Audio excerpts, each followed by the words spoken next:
Eh, kasama natin ngayon, mas mainit. Mas mainit, Oo, at mas gwapo. Ayaw naman. Oo, ang nag-iisang congressman ng Navotas, si Congressman Toby Tiangco. Magandang Yes, gabi magandang sa gabi iyo, po. Congressman Magandang gabi po. Toby. Yun, magandang araw sa inyo. Yes, Di po ba magandang- galit sa inyo si Trillanes? Hindi ko alam, baka. Hindi, kasi kung paggalit si Trillanes, yung ini-interview natin, lahat na naman tayo may kaso. Gano'n kasi yun, pagka si Trillanes ang tinitira, kahit yung nag interview kinakasuhan. Pero itong si Congressman, grabe ho ito kasi mainit ang binibitawan nito palagi pagdating sa issue ng impeachment at saka sa Kamara. At kung hindi nyo matatanong, Congressman ito ngayon, kasalukuyan. Pero iba ang tinig niya compare doon sa mga kasamahan niya. At yan ang ating pag-uusapan ngayong araw na to. Ayun na nga, syempre, simulan nyo na. Unang tanong natin- Umano muna tayo. Sige. Tingnan muna natin si Kong ng konting introduction. Kong. Una-una, magandang gabi po sa lahat ng nanonood. Salamat at naimbitahan niyo dito. Kung ano man yung tanong niyo, sasagutin ko. Pero maganda. Oh, baka lang kasi nagtatanong sila, yung mga papel tayong hawak. Hindi, okay Wala lang. naman to. Ito Okay lang, naman okay to. lang. Guide, program guide lang naman Okay ito. lang. Tinanong din natin si Kong Toby kung ano yung mga gusto niya pag-usapan. Sabi naman niya, Kahit ano. anything goes. Kahit ano, pag-usapan Kahit natin. ano, wag lang, love life. love life. Oh, alam mo ha. Kasi standard naman answer ko dun sa love life. Unang tanong na kagad natin, kasi itong inaakusa kay Congressman, ay siya daw ay supporter ni Vice President Sara Duterte, kaya ganun ang kanyang mga binibitawan pagdating sa impeachment. Let's make it simula pa lang, diretsuhan na. Kayo po ba ay Duterte supporter? Hindi po.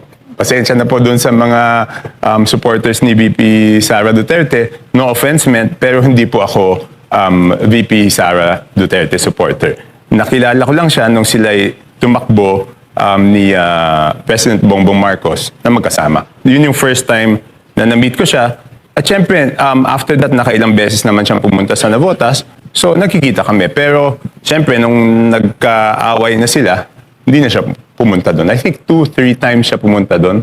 Parang isa doon sa mga mangingisda, isa yata sa isang graduation, tapos may pang isa. So, nung unit team pa lang, Kong Toby, nasa grupo na kayo ng ni Bongbong at ni Inday Sara. Yes, sila po yung sinuportahan namin ng mga kababayan ko sa Navotas. So, yun po. Pero hindi ako naging active nung kampanyang yun. Okay. Kasi tumatakbo yun ako noon bilang congressman noong 2022.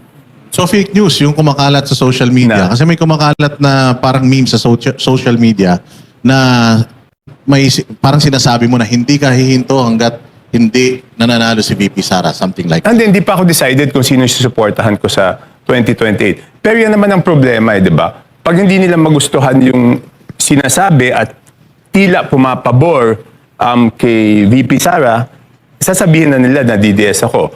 Dati, nung medyo yung sinasabi ko ay isip nila, pumapabor naman kay BBM, sinasabi nila na masyado kong sip-sip kay BBM. Sa akin kasi, in my whole political life, kung ano yung tama, yun ang sasabihin ko eh. Bigyan ko lang kayo ng history. Una akong naging vice mayor 1998. Naging mayor ako 2000.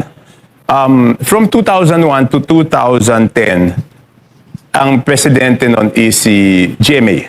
Kung makakulang ano ka na, nabotas na, nabotas? Apo, nabotas. Oh, okay.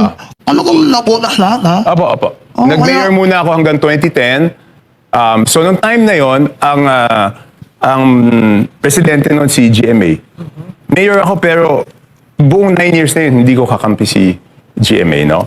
So, sa akin, hindi kasi ako yung kailangan laging kumampi sa administrasyon. In fact, ang unang administrasyon na naging kakampi ko yung presidente is kay Presidente BBM. Kasi pagkatapos ni GMA, 2010 to 2016, Pinoy naman. In the beginning, sumama ako sa majority sa House, pero di ba in-impeach si CJ Corona noon? Ako yung lone witness ni CJ Corona na nagsabi sa lahat ng miyembro ng House of Representatives na hindi naman pinabasa sa amin yung impeachment complaint na yun, di ba? So, even napaka-popular ni Pinoy noon, at siyempre, hindi naman ganun kapopular si CJ Corona. Kung ano yung totoo, sinabi ko. 2016, hindi rin ako hindi si President Duterte ang sinuportahan ko. So nung nagbotohan kami ng sa Congress noon, hindi rin ako majority noon. Independent din ako noon.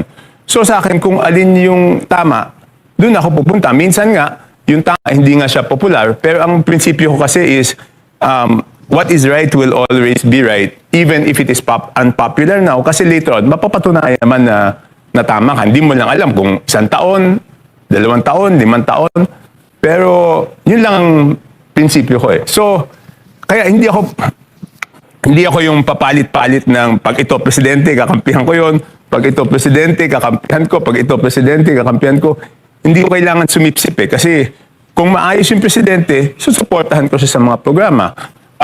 Kung sa tingin kong hindi ayos, pwede naman akong pumuna. Yung una kasing ginagawa ko is, pupuna ako eh. Ang problema dito kasi ngayon, parang iniisip nila, pag may pinuna ka, kalaban ka kaagad eh. Hindi naman siguro dapat ganun eh, di ba? Maganda yung sinabi nyo, Kong, na doon ka sa tama. Opo. Pero may binanggit ka, Kong, na sa interview nyo na pagbibigay si BP Sara ng 1 million bawat isang tao. Hindi, wala akong sinabi. 1 million % na hindi siya maaareglo. Hindi, okay, Ayun. okay. Ano, so hindi siya maaareglo. Ibig bang sabihin, unang tanong po, Kong, yung kumakalaban sa kanya, kailangan ng areglo. Okay. Second na question ko, dahil nasabi nyo na hindi kayo pro Sara, parang hindi kayo anti, doon kayo sa tama, diretsuhin ko na rin yung tanong. Kayo po ba, Kong Toby, pro BBM o anti-BBM? Hindi, sinuportahan ko si BBM. In fact, full disclosure, yung wife ko kasi pinsang buo ni BBM eh. Kaya unang presidente na naging kakampi ko is si BBM. Kaya lang, pinupuna ko. Siyempre, pag hindi ako agree, sinasabi ko, no? So, balik tayo doon. Balik tayo doon sa sinasabi ko na 100% hindi papaareglo. Hindi ko alam ba't galit na galit doon yung sila. Logic yun eh. Siguro hindi sila lumalabas ng kanilang opisina. Ako kasi mahilig ako makipagkwentuhan sa mga tao, mahilig ako makipagkwentuhan doon sa mga sa kanto-kanto. Ito naman sentimiento ng tao, eh, ba? Okay, paano ba tayo umabot doon sa sinasabi kong 1 million %? Unang-una, in-interview ako ng House Media. Tinatanong nila ako tungkol doon sa impeachment. Okay? So sabi ko, may mga nag-file yan na naniniwala ako na gusto nila accountability. Sabi mo, Akbayan, Makabayan, sina Kiko D, yan, accountability. Ngayon, hanggang ngayon kasi, wala pang napapanagot na big fish. Diba? Wala pang napapanagot na big fish. So pag nakikipagkwentuhan ako sa mga tao, ang sinasabi sa akin, kung wala na yata mangyayari dito sa skandalo, dun sa pinakamagalaking skandalo, siguro sa susunod na administrasyon na sila makapanagot. Yan ang sinasabi sa akin ng mga tao. So ano yung logic doon? Kung ang iniisip ng mga tao na wala nang mangyayari sa administrasyon na to, alangan naman iniisip ng tao, yung susuportahan ng administrasyon na presidente ang mapapanagot sa mga may kasalanan. Natural, yung line of thinking na yon, ang ibig sabihin nun, yung hindi kakampi ng administrasyon, yun ang magpapanagot nun. Sino ba yung number 1 na hindi kakampi ng administrasyon? Si VP Sara. So doon ko sinabi yung 1 million %. It's just out of usap ko sa tao, tsaka out of logic. Una yan. Pangalawa, alam naman natin, sabi ko mga may nag-file dyan na siguro, prinsipyo talaga. Pero sa likod nun, yung mga hindi pa pinapanagot sa flood control scam, siguradong ayaw nila si VP Sara. So bakit nila ayaw si VP Sara? The reason na ayaw nila si VP Sara is because mapapanagot sila. So ano yung nanggigigil sila doon sa sinasabi ko? Yun naman yung reason, di ba? Bakit ba nila ayaw? It's because mapapanagot sila. Kung sila makalusot dito, doon hindi sila makakalusot. Correct. Di ba? So, Common sense naman yun. Ibig sabihin nyo, Kong Toby, logic po yun. Pero hindi... Based sa mga... Ano ibig sabihin ng mga tao na pag sinabi nilang wala na mangyayari dito sa ilalim na administrasyon na to. Tapos sinasabi nila, siguro sa susunod na presidente lang yan. Di ba? Siyempre, alam na natin na ang tinutukoy nila ay yung presidente na hindi kakampi nung mga dapat panagutin. O sino yung hindi kakampi nung dapat panagutin? Eh, si VP Sara. Di ba? So kung naniniwala kayo na hindi kayang panagutin ni Marcos itong mga kasamahan ninyo sa Congress? Alam mo, nung una talagang naniniwala ako eh. Because nakwento ko na yung conversation namin nung tatlo, di ba? So pinagalitan niya, number 1 yun. Number 2, kaya ako nabuhayan ng loob because sinabi niya doon sa SONA, di ba, na mahiya kayo. Eh obvious naman ang sinasabihan ng mahiya kayo, yung mga nahandun, hindi naman yung mga nanonood, di ba? Sino ba yung sinasabihan nun? Pero ang tagal na eh, di ba? Wala pa ring big fish hanggang ngayon eh. So nakakainip na. Hindi niyo po ba naisip na doon sa time na sinasabi ninyo, kayo po nagkwento na pinagalitan Oo.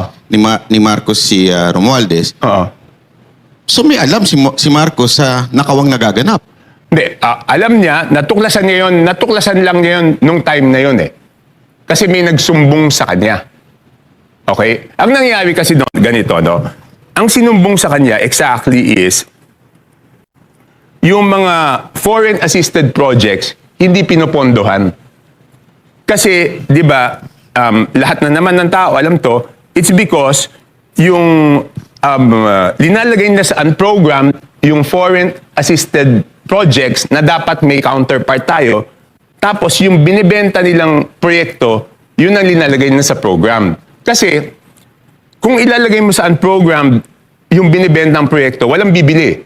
Kasi hindi siya naka-line item, hindi sigurado.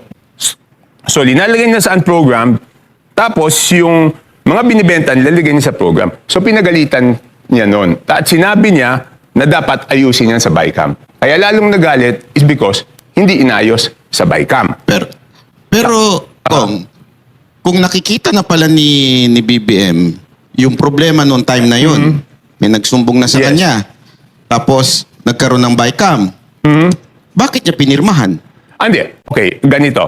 Pagkatapos, di ba, sa tingin ko, ang opinion ko, no, hindi ko sure.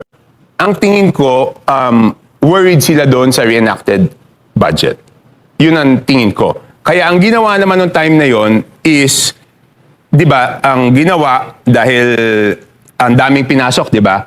Kaya ang ginawa niya noon is hiningi, una in FLR, pinahold lahat ng insertions ng House tsaka ng Senate. Number 1. Number 2, hiningi sa Speaker tsaka sa Senate President at the time, Chis Escudero, yung listahan ng mga insertion. Kasi siyempre, pag tinanong yung Senate President, bakit nagkaganito? Sabi ng Senate President, yung House gumawa niyan. Pag tinanong yung House, sasabihin naman ng House, hindi, Senate ang gumawa niyan.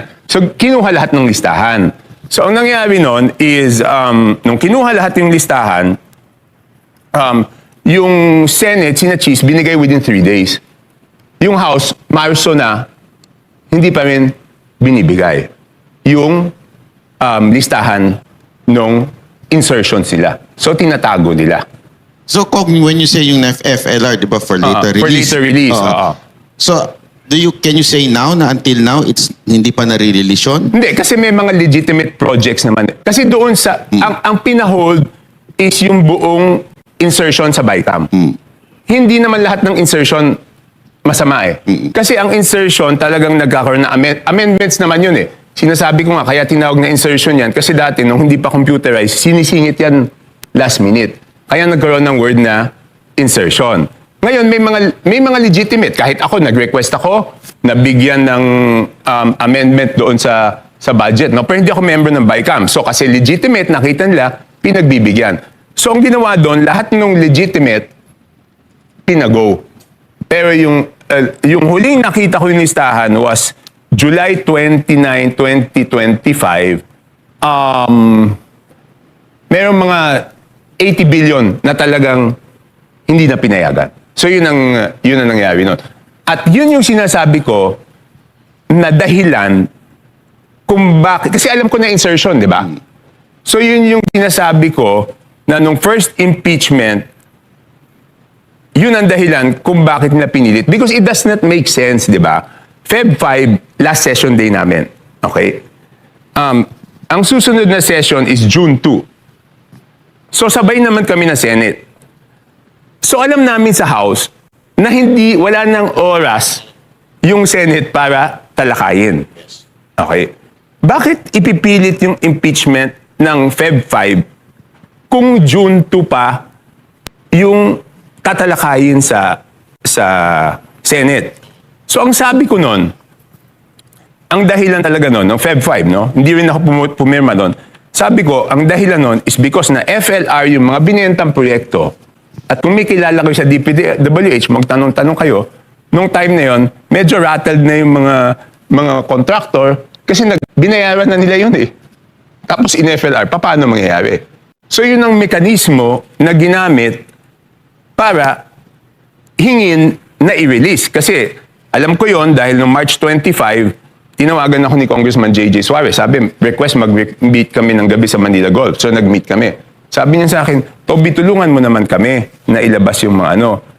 Sabi ko, bigay niyo sa akin yung listahan ng proponent. Kasi ayaw nila ibigay kay Sec Mina Pangandaman ng DPWH doon yung sino yung proponent. Okay? So sabi ko, ilisulat niyo, ilabas niyo yung sinong proponent. Sabi niya, paano yan? May namuhunan na dyan. Sabi ko, hindi ko problema yan kung may namuhunan dyan. Bakit niyo naman binenta ang eksaktong word ko? Bakit niyo naman binenta yung political capital ng presidente?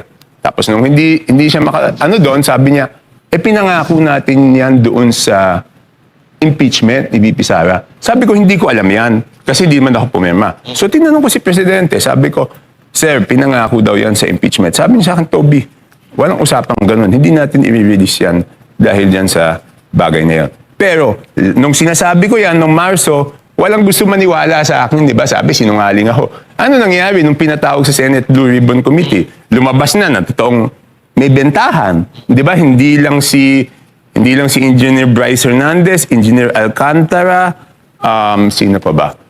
Yusek Bernardo. Sinabi naman talaga na may bentahan, di ba? So, totoo yung sinasabi ko noon. So, yun yung sinasabi ko na doon sa first impeachment, nagkaroon ng bentahan talaga ng projects at yun yung naging incentive. Kaya, nung mga nakabenta, hindi naman lahat eh.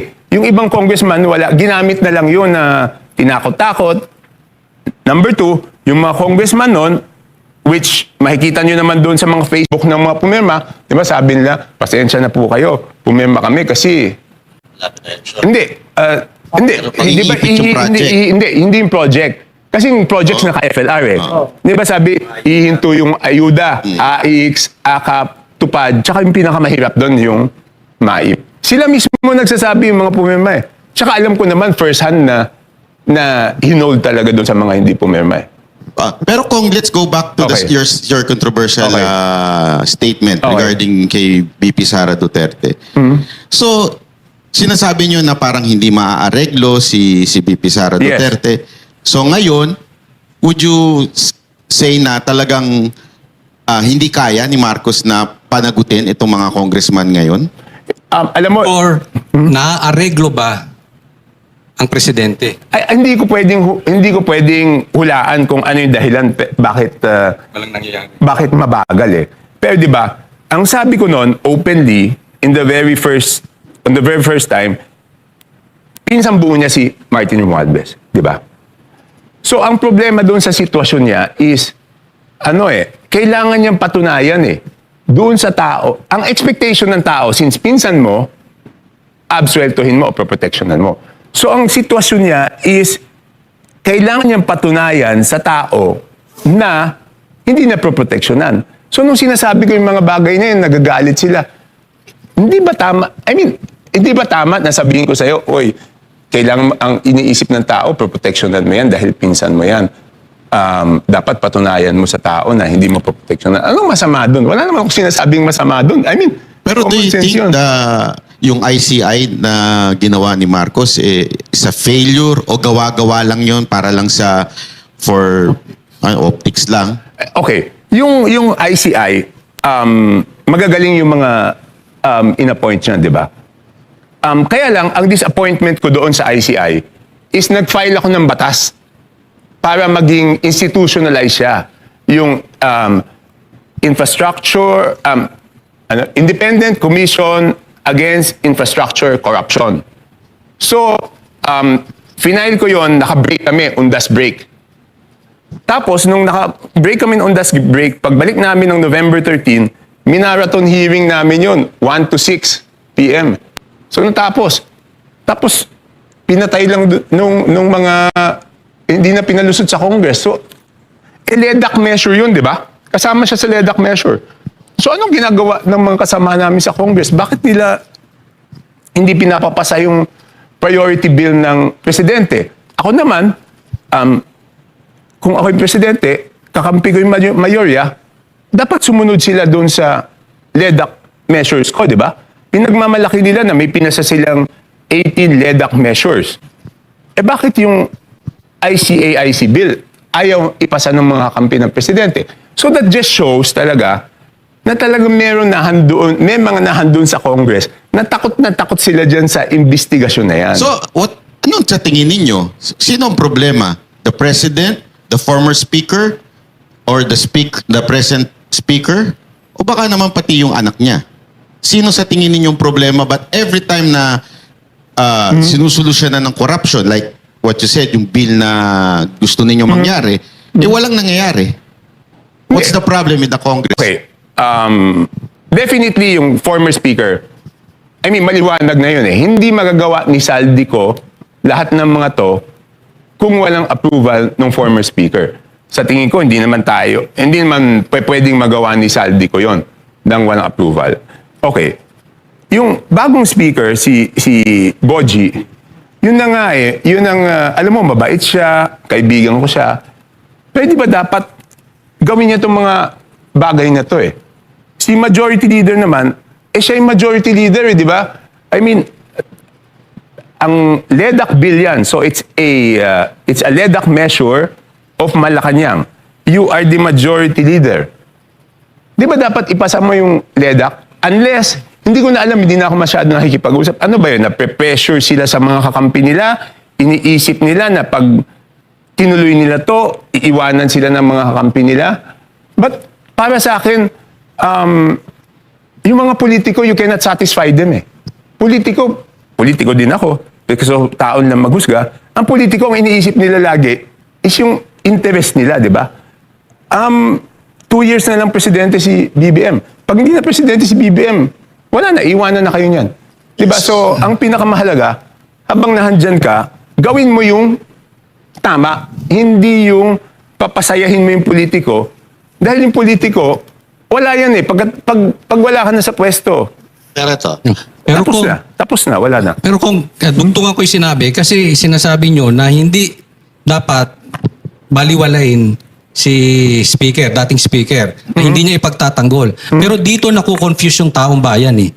Dahil andun yung anak niya. So, napaka-imposible or ayaw maniwala ng taong bayan na inosente, si Sandro, isipin nyo, mahiya naman kayo. Yun ang binanggit, pero yung anak mo andun. Tapos nagagalit siya, ilang bahay ba sa Forbes ang gusto ninyo, etc. Pero yung anak mo ando doon. So, masasabi man nating inosente si Bongbong, inosente rin yung anak.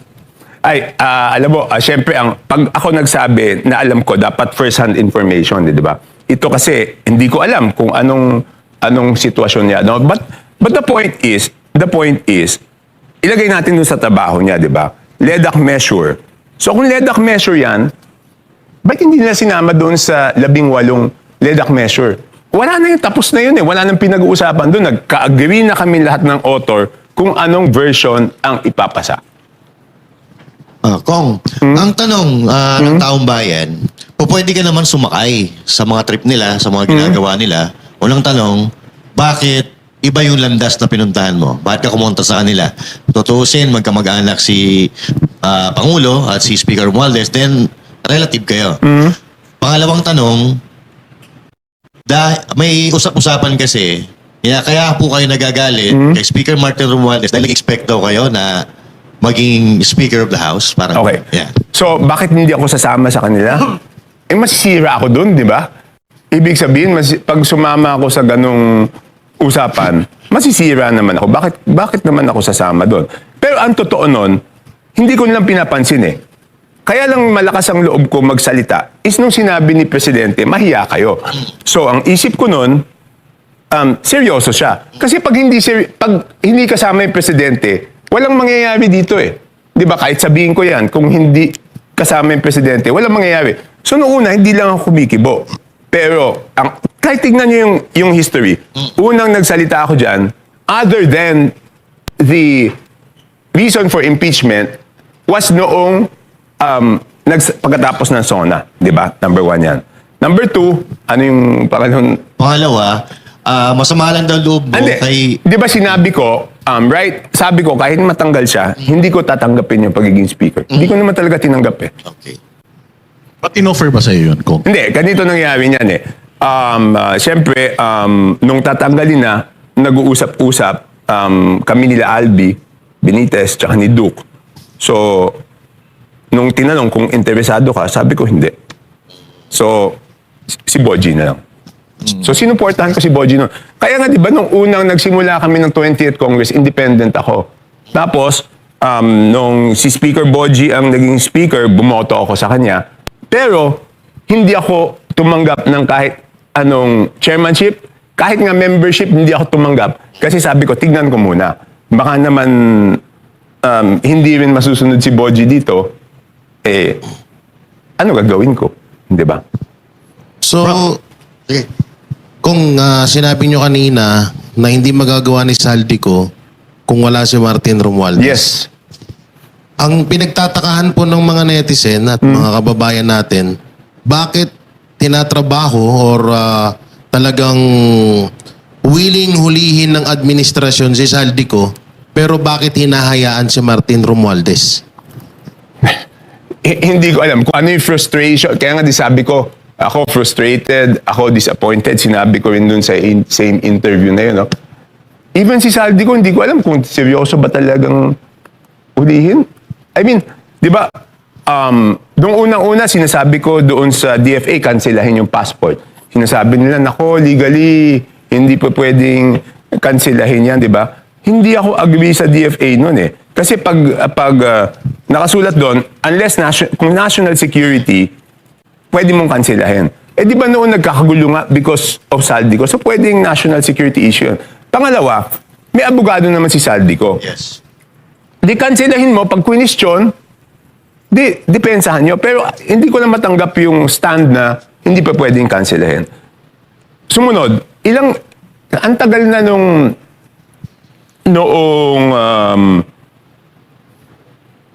sa Sandigan Bayan di ba? Nung dineclare siyang pugante. Tayo, mga tao, siguro kung mag-email ka, I mean, sa normal na buhay natin, kahit negosyo, kahit personal, pag mag-email ka, hindi mo makuha yung resultang gusto mo, ano gagawin mo? Di ba pupuntahan mo? Ito, wala pang pumupunta doon sa part ng gobyerno doon sa Portugal eh. Di ba dapat magdala sila ng high-level team na pumunta doon sa Portugal para kausapin yung mga counterparts nila doon. So, posible po yun, Kong, no? Kung halimbawa, desidido talaga sila na pauwiin si Saldico, pwede lang puntahan doon, then makiusap doon sa gobyerno ng Portugal para may balik si Saldico dito. Human nature yan, di ba, sa atin? Sa atin lahat, di ba, mag-email muna tayo. Pag hindi makuha sa email, kung talagang mahalaga sa iyo yung bagay na yon, whether negosyo o personal, pupuntahan mo eh. Yes, tama. Di ba, I mean, natural tendency ng tao yan eh. Si bakit Kong wala Tevez nagpupunta? nga, no? Ilang balik-balikan Oh, nila yun. doon eh. Di ba? Nagawa nilang paraan. Di ba? Kaya nga po nagtataka yung mga tao. Kasi si Hindi, Tevez, nagtataka. si Tevez, madali nila na pauwi. Tapos ngayon, yan, na napakalaki ng kasalanan eh. Kumbaga, niloko niya buong sambayan ng Pilipino. Sabi ko nga, sinasabi ko, hindi ako inapi eh. Di ba? I mean, yung ang tagal ko na, pang-5 balik ko na pang-4 na balik ko na sa Congress na 19th Congress, 20th Congress, pang-5 term ko na, wala pa akong nakikitang ganyang klaseng At kung pangalawang tanong ko, katulad doon yan, di ba? Kaharap ka nung pinapagalitan si Martin Romualdez ni Pangulong Bongbong Marcos. Hindi niyo po ba naisip na baka gawa-gawa lang nung magpinsan yun? Parang drama lang nila yun? Hindi ko naman... Alam mo, naisip ko rin yun. Bakit parang- sinama ka pa eh? Ba't sinama ka pa? Ano Hindi pong sapat na dahilan? Hindi, kasi yun eh, Sunday yun, tandang-tanda ako, di ba may Sunday lunch, di ba? So pinapasok kami sa loob. Hindi naman siguro ako din niloko, no? Huwag mo naman akong pagmukhaing tanga. Gusto mo yata magmukha akong... Hindi, ano rin po kasi, siyempre, nasa Vox Populi tayo. Ito ay opinion. Opinion po kasi ito ng pangkalahatan yung, Hindi naman masarap yung na tinano isipin ko. namin. Hindi naman masarap na isipin ko, tanga ako na. Parang ang labo lang ho kasi na si Saldi ko hinahabol tapos si Martin Romualdez Hindi, pinapagalitan pero at lang. that time, in fairness, no? Ang ginawa namin noon, di ba, nung hindi sinunod yung instructions, di ba, ang ginawa namin noon, pag-resume ng Congress, tinanggal namin si Saldi, di ba? As Committee on Appropriations. Pero kung sundan ko lang sinabi nyo, di ba? Sinabi nyo, hindi naman na posible na makagalaw si Zaldico nang walang ni Martin.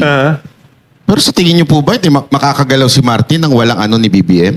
I mean, in fairness, no, wag kayong magagalit. Ang opinion ko, kasi the first before that happened, parang buo yung tiwala niya. Kasi pinsan ko, hindi naman ako papahamak. Tingin ko ganun. Yun ang opinion ko eh. Buo ang tiwala eh.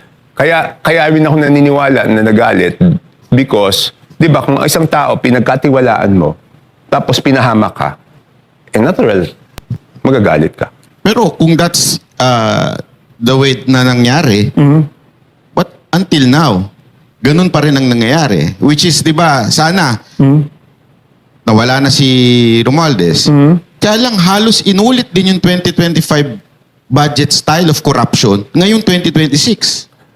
In what sense? Meron pa rin mga insertion, may mga allocation pa rin na binabanggit ng ibang mga congressman. Okay. Dito sa BICAM dito, walang insertions eh. Wala akong alam na insertion. Di ako member. Pero bigyan ko lang ng chance na i-clarify. No? Alam mo yung mga kalaban ko, o yung mga kakampi ni Martin. Kasi di ba ang dami yung trolls eh. Every time sigurado ko, pagkatapos ko mag-interview sa inyo dito ngayon, masaya na naman yung mga trolls niya kasi kikita na naman sila eh. Bawat banat yata, merong, ano yun eh. So, tinitira nila ako dun sa 2026 budget kasi sinasabi na nag-insert daw ako ng 900 plus million o amount. Ang totoo kasi niyan, may minimum bawat isang distrito. So, nabotas, ang minimum dapat is 1.410. Tapos, nung dumating si Sec Vince, naging 326. So, siyempre, nagreklamo ako. Ang minimum dapat na nabotas is 1410. So, binalik lang. Hindi nga binalik yung buong amount eh. Nagbalik lang na 900. So, 900 plus 300. So, 1.116 lang ang napunta sa nabotas. So, sinasabi nila insertion yun. Hindi insertion yun. Binalik lang ng DPWH at hindi galing sa Congress yun. DPWH, kinorek lang yung kanilang mali. So, yun lang. Liliwanagin ko. Nabanggit nyo before, di ba, yung first impeachment ni VP Sara, may involvement doon ng parang bigayan. Hindi. Ang nangyari doon is yung mga... Pumirma. Hindi. Yung mga nagbebenta, yung grupo nila Saldico nagbebenta ng projects. Okay? So, dahil nagbebenta sila ng projects, sinisingil na sila ng mga contractor kasi na FLR. So, ginamit nila yung mga ibang congressman na para pumirma at ang pinanakot doon is i-hold yung mga AX, AKAP, TUPAD, MAIP. Yun ang ginawa nila. Siyempre, takot ka nun kasi ano ka eh? Mag-election yun. Mag-election ka eh, di ba? Tsaka yung MAIP talaga ang laki ng tulong nun sa congressman eh. Tsaka lalo na dun sa mga kababayan mo. Pero that was the first impeachment. Yes, yung first. Now, we have the second impeachment. Mainit pa rin ang dugo nila kay VP Sara Oh, Duterte. definitely. Oo. Do you think meron pa rin kung ano yung nangyari before, meron pa rin yung nangyayari ngayon? Hindi, okay. Sinagot ko na yan nung interview eh. Tinanong ako ng isang reporter eh. Kasi hanggang ngayon, lahat ng DPWH projects kasi wala naman insertion eh. Lahat, total. Lahat yan naka-FLR. Sabi nila, hindi ko alam for what reason, may mga haka-haka na baka walang pondo yung gobyerno. So tinanong ako ng isang reporter. Sabi sa akin ng isang reporter, kung yung FLR ba pwedeng gamitin ngayong eleksyon, ngayong impeachment ni VP Sara. Simple lang yung sagot ko. Sabi ko, pwedeng gamitin, di ba? Pero kung gagamitin o hindi, malalaman lang natin pagkatapos ng botohan kung yung mga bumoto ay winilis yung pondo at yung hindi bumoto ay hindi release yung pondo, mako-confirm natin. Pero after the voting pa. Yun, sinabi ko yun. O galit na galit yun. Would you take part in exposing after na magkaroon ng... Definitely. Walang problema. Walang problema. But do you think makakabuo sila ng numero? 106,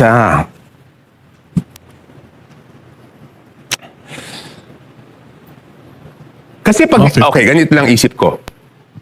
Sa tingin ko, hindi naman nila kayang tanggapin na hindi na makukuha yung 106. Di ba? So, kahit papano, pipilitin siguro yan. Tingin ko. Pero sa tingin nyo, sinong pumipihit? Sino ang may gusto? Sino ang talagang pinuno ditong impeachment na ito? Kasi hindi naman tayo pwedeng maniwala na dahil sa ebidensya. Wala nga silang ebidensya eh. Nag-fishing nga sila ngayon eh. Hindi, yun na nga eh. Di ba, ang statement ko dyan is, nakita ko yung last hearing, bakit, di ba, ang pinipintasan, isa sa mga sinasabi na is yung SALN. Di ba? Ang sabi ko nga, yung SALN, napaka-ipokrito naman. Di ba yung Congress nga, ayaw ilabas yung SALN ng mga congressman, di ba? Tapos, hahanapin mo yung kasalanan ng isang tao base sa SALN. Yung mismong Congress ay ako linabas ko na sa public nung ano. Pero isa-isahin niyo yung member ng Committee on Justice noon. Kung linabas na lang yung SALN nila. Ang tingin ko, kung ikaw ayaw mong ilabas yung SALN mo, wala kang karapatan na manghingi na pintasan yung SALN ng ibang tao. Okay. Ang pinakaayaw ko kasi is yung ipokrito. Di ba? Number one, ipokrito. Number two, yung double standard. Alam mo yung double standard, ang pananaw ko, ang double standard, dyan nagsisimula lahat ng kalokohan eh. Because bakit ko sinasabing dyan nagsisimula lahat ng kalokohan? Di ba kaya nga, nakita ko dyan, tinatanong niyo ako doon sa 8 plate, di ba? Yung 8 plaka. Bakit ba ayaw ko ng 8 plaka? Kasi pag sa maliliit na bagay, iniisip mo, iba ka doon sa ordinaryong mamamayan. Hanggang sa malalaking bagay yan, iisipin mo, iba ka. Yung 8 plate gives you a sense na iba kami eh. 8 yung plaka eh. Kaya ako ever since nag-congressman ako 2010, never ko kinuha yung 8 plaka eh. So, ano ba yan? Sinasabi ko nga, the reason kung bakit tayo umabot na dito sa malaking corruption sa history, ang nasa sentro is yung House of Representatives, is because doon sa isip na double standard, iba kami. Iba yung congressman. So, ibig sabihin, congressman, pwede magnakaw. Pero yung ibang tao, bawal lahat kayo. Yan yung ayaw ko doon sa double standards eh. Because dapat, lahat tayo, lahat ng tao, bawal. Lahat ng government official. Pero pagka nagkaroon ka ng isip ng double standard, doon mo na iisipin na you are above the law eh. And all others are not. Diba? Kaya ayaw ko yung isip na yan. But let's go back, Kong, dun sa lang si Salim. impeachment. Oo. Sa tingin nyo ngayon, sinong pumipihit ng impeachment ni BP Sara? Base doon sa spokesperson nila, sa kay Claire, mukhang, baka pati Malacanang gusto na rin. Di ba? Di ba? Bakit ganun? Nagpa-interview lang ako sa impeachment. Galit na yung spokesperson nila. Di yata nakatulog. Pero Sa galit. kinikilig. Pagka ikaw yung topic, kinikilig siya eh. Kasi Hindi, galit. makisig kasi Hindi, sinong galit na galit sa akin. Galit na galit. Alam mo, yun yung naging senyales sa akin eh. Bakit nagpa-interview lang ako tungkol sa impeachment? Pagkatapos ng 2 araw yata, I mean, okay lang naman sa akin. Wala naman sa akin yun, di ba? Iniisip ko lang, pag ganon, baka gusto na rin ng Malacanang, di ba?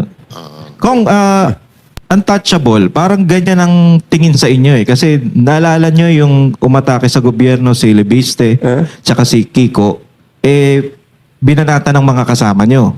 So parang inaapi sila. Ngayon, pag ikaw yung nagsalita, bakit parang tahimik sila? Ano ba yung hawak? Ano bang meron? Ano bang meron? Kong Toby? Bakit? Hindi. Wala ka pang ethics Ang galing complaint, nyo, no? ang galing nyo. Oo, Ang galing nyo pag magtanong, sinabi ha? Siyempre, lahat ng bala, di ba, lahat ng FLR, Kasi di ba, okay, no March 24, napatawag ako noon sa Malacanang. Because nga, yung House of Representatives, hindi pa binibigay yung kanilang listahan. So, namumroblema si Sec. Mina Pangandaman doon kasi sabi niya, Mr. President, kinukulit ako ng mga congressman na i-release daw yung SARO. Hindi ko naman ma-release kasi wala yung listahan ng sa House of Representatives. So sabi ko kay Mina, bakit ba ayaw bigyan listahan? Sabi nila, wala daw sila nun. Sabi ko, Mina, imposibleng mapasok ang kahit anong item sa budget kung walang kopya yung House of Representatives. At sabi ko, hingin mo ko sino yung proponent. Kasi pag ako humingi ng proyekto para sa distrito ko, dadalhin ko sa distrito ko. Pag isang congressman humingi ng proyekto at dinala sa ibang distrito, sigurado benta yan. Okay? So, sabi, wala daw. Imposible yan.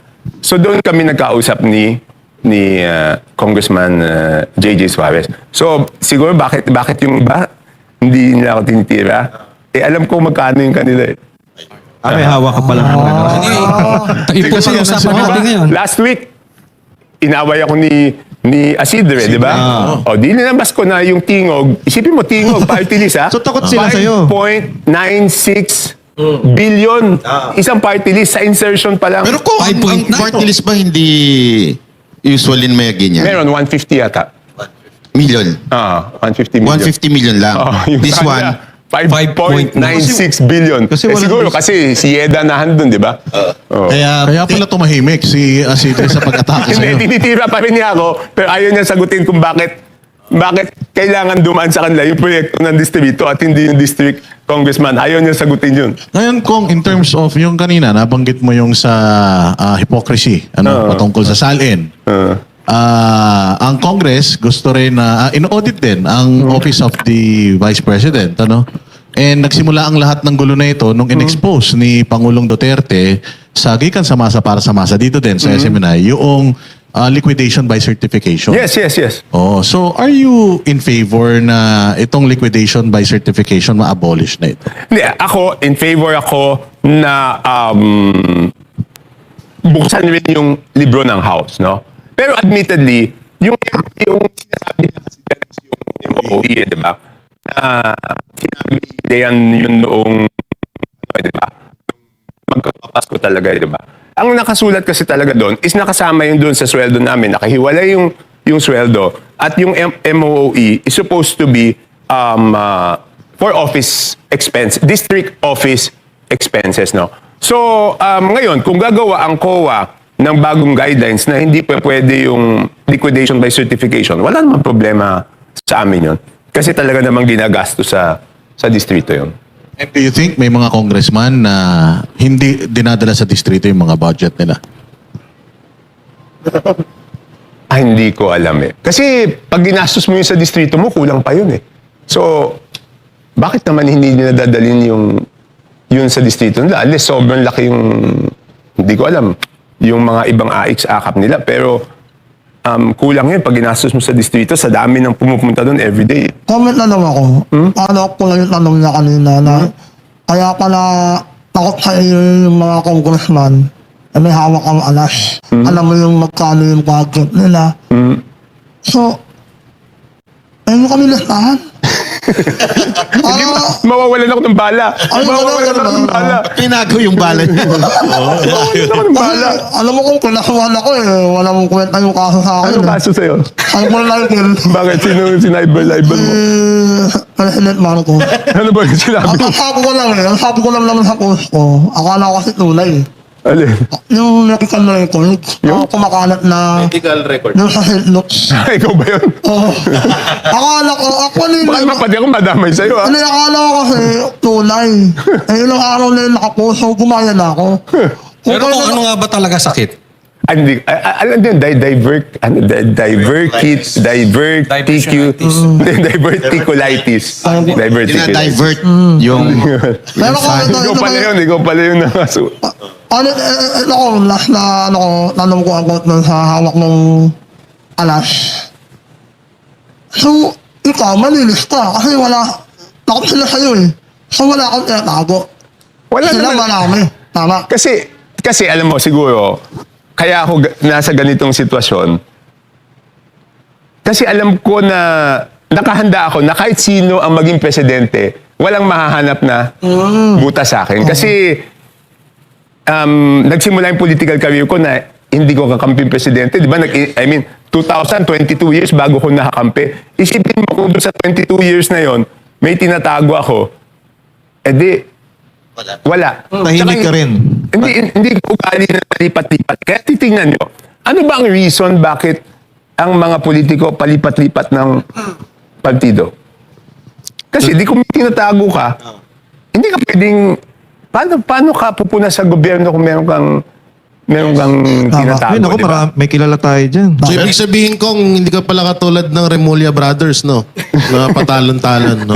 Kung meron lang akong tanong, Kaibigan ko naman bago mamaya. kasi isa sa mga accusations sa inyo ng iba, you are eyeing for Senate, kaya kayo nag-iingay daw. Okay, hindi pa ako okay, ganito. Diretsahang sagot, no? 1998 pa ako public servant, no? So pagdating ng 2028, 30 years in public service na ako. At 60 years old na ako pagdating ng 2028. So, yan isang malaking desisyon because it's either I go back 100% sa pagiging negosyante or kung magtutuloy ako ng political career ko, baka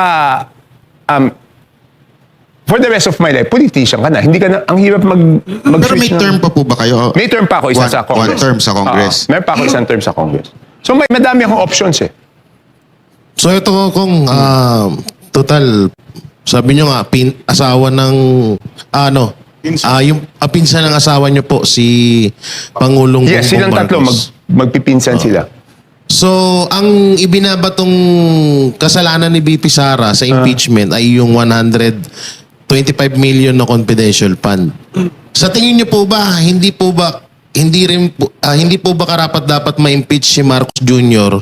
sa mga ipinupukol sa kanya na katulad lang ho nito, 500 billion flood control, 241 billion 2025 GAA illegal insertion, Maharlika funds, gold reserve, tsaka yung PhilHealth, GSIS, SSS, so sobrang dami na inaano sa kanya. So, number one, punta tayo doon sa intelligence funds, no?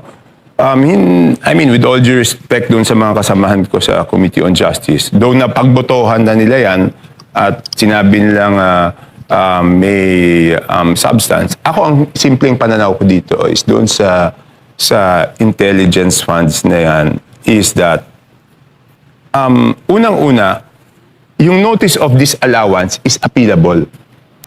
It is appealable doon sa COA.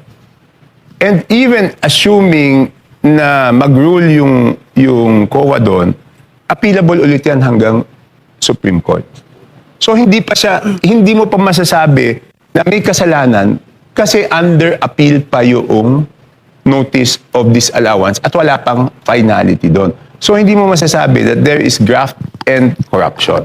Ngayon, pagdating doon sa sinasabi mo kay Presidente Marcos, pinagbotohan yun na insufficient in substance kasi walang material facts, di ba? So ang sinasabi ko, kaya nga hindi pa pwede double standards eh. We have to apply the same standards sa lahat. Kaya nga sinasabi ko, dapat same standards ang gagamitin doon sa impeachment ni VP Sara. So, bakit ngayon lang kayo naghihingi ng mga dokumento, di ba? Ng mga ebidensya. Kaya lang, binagbotohan na doon, ano naman magagawa ko? But nasa majority pa rin po ba kayo ngayon? Oh, pero, I mean, nasabi lang sa majority, pero since hindi naman ako tumanggap ng kahit anong komite, libre naman akong gawin kahit anong gusto kong gawin. Dahil hindi naman pwedeng, di ba si Egay, no, nagsalita, tinanggal nila, di ba? Ano naman tatanggalin nila sa akin kung magsalita ako? Wala naman silang tatanggalin sa akin. Kaya nga hindi ako tumanggap ng kahit anong... So, ngayon, ang sa tingin nyo talaga, walang substance, yung impeachment. Doon sa hindi ko kabisado kung ano lahat ng mga... Is confidential. Confidential. Sinabi ko in the same interview that is appealable. Pwede mong appeal yan. So hanggat walang Supreme Court decision with finality, na hindi ayos yung paggastos noon, hindi mo siya pwedeng gamitin as grounds for yung online impeachment. threat ni VP Sara. Sinagot ko rin yan, Banat. Sabi ko nga, kung ang purpose is really mapanagot ang isang tao, di ba ang mas gusto mo is filean siya ng criminal offense, di ba? Grave threats yan, di ba? Okay. Kung ang gusto mo lang talaga is mapanagot sa ilalim ng batas, hindi mo pipiliin yung impeachment eh. Kasi wala namang kulong yung impeachment eh. Di ba? Kung ikaw, tinakot ka, anong gusto mong gawin? Di ba mapakulong siya? Eh bakit dito, ang pinapursue natin is yung impeachment? Baka iniisip kasi ng mga kababayan natin kung immune si VP Sara pagdating sa kaso. Hindi, tama, buti sinabi mo. Hindi, it's only the president that is immune from suit. Ang vice president is not immune from suit. So habang vice president siya, pwede mo siyang kailan ng kaso.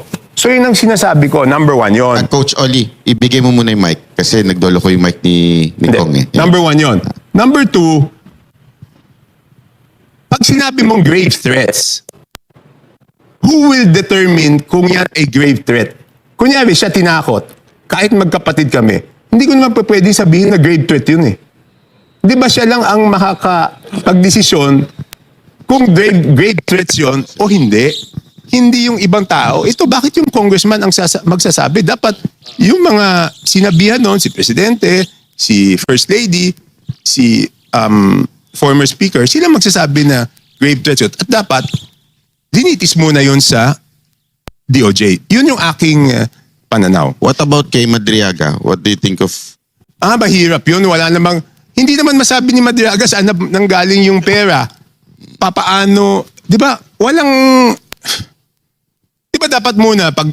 Hindi ko alam kung ano saan nila gagamitin si Madriaga. Ang tama ba ako na sasabihin nila na siya yung tungkol sa intelligence funds na punta Oo. sa kanya? Siya napunta sa kanya para... siya yung naka-witness ng lahat. Star witness daw. Hindi pwede yun eh. Tsaka, ang hirap nun kasi preso yun eh, di ba? I mean, deprived of liberty yun eh, di ba? So, hindi naman siguro pwede yun. Pero at, kahit gano'n, no? Kahit gano'n, Banat, makikinig pa rin ako. Hindi naman sarado yung pag-iisip ko. Papanoorin ko pa rin yung mga hearings at ako'y boboto base doon sa kung ano yung tama. Ito Kong, kasi laging inaakusa rin, bakit hindi daw umattend si VP Sara Duterte? Bilang congressman for a longest time, ang tagal-tagal nyo na, meron bang rules na kailangan siyang umattend? Hindi ko kabisado yung rules on impeachment. Hindi ko masyadong binasa kasi hindi man ako member ng Justice Committee.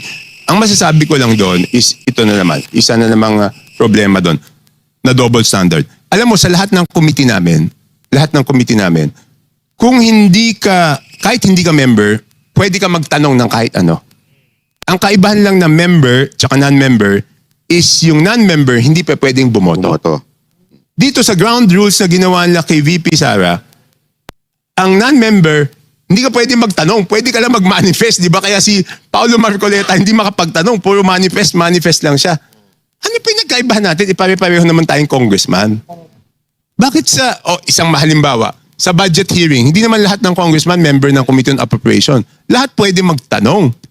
So bakit sila takot na magtanong yung ibang mga congressman? Pero kung pwede bang palitan on the spot yung mga rules na... Pwede, kasi with majority vote Ganon yung nangyayari. kung nagusto nilang, kailangan required.